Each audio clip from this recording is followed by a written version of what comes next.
Meiosis 1 begins with interphase 1, where DNA is replicated in three phases: the G1 phase, the S phase, and the G2 phase.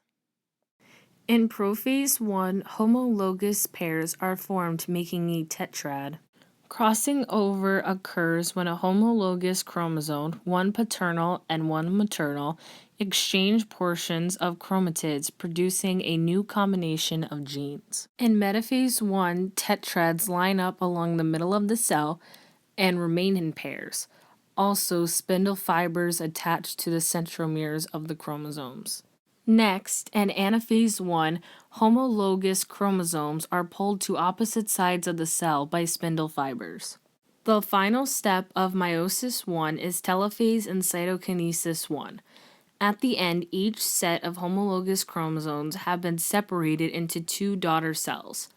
Also, the nuclear membrane and nucleolus begin to reform, and the cytoplasm divides so the cell membrane can pinch, producing two haploid daughter cells. Meiosis II will begin after the two haploid daughter cells form from meiosis I. For some cells, they will undergo interphase II with the G1 and G2 phase, while some cells skip interphase II, but either way, there is no S phase. After this point, meiosis II will continue just like the steps of mitosis. During prophase II, the nuclear membrane and nucleolus break down, while the spindle fibers and the centrioles move to opposite sides of the cell. The chromosomes are usually already coiled from the previous round of division.